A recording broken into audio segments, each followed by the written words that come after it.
Merci, Monsieur le Président. Monsieur le Président, permettez-moi tout d'abord de rendre hommage à l'action déterminée de Madame Bintou Keïta à la tête de la MONUSCO pendant près de 6 ans. Je souhaiterais également remercier l'ensemble des membres du Conseil pour leur implication résolue dans le cadre de cette négociation. Comme à son habitude, la France s'est efforcée de tenir compte des positions de l'ensemble des membres du Conseil pour obtenir un produit de consensus. Ce Conseil a été amené à négocier ce procédé de résolution dans des conditions inhabituelles. Vendredi dernier encore, nous nous réunissions alors même que le M23 poursuivait son offensive dans le sud Kivu, après avoir conquis Uvira, avec le soutien des forces rwandaises de défense.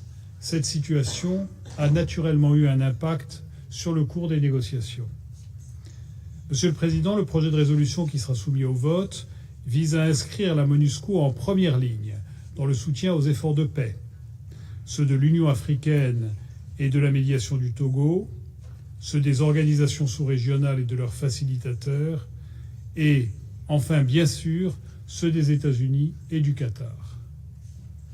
S'agissant de la vérification du cessez-le-feu, le projet adopte une approche séquencée. La MONUSCO est autorisée dès maintenant à soutenir la mise en œuvre d'un cessez-le-feu permanent, notamment en appui au mécanisme agréé par les parties à Doha et à sa composante régionale. Dans quelques mois, ce Conseil aura l'occasion de se prononcer de nouveau sur les modalités de cette implication. Il le fera sur le fondement de propositions du secrétaire général et de l'évolution de la situation sur le terrain.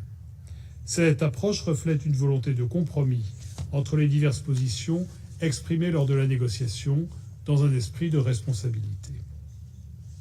Enfin, le texte rappelle que les restrictions à la liberté de mouvement de la MONUSCO et à l'exercice de son mandat sont inacceptables. Ce Conseil devra se montrer prêt à agir si ces restrictions venaient à se poursuivre. Monsieur le Président, le vote d'aujourd'hui représente une page importante pour la MONUSCO qui ne pourra porter ses fruits qu'en fonction de progrès concrets sur le terrain.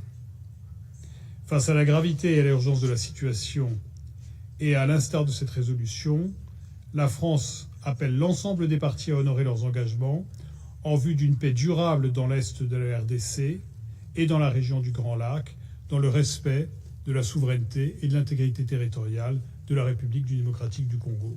Je vous remercie.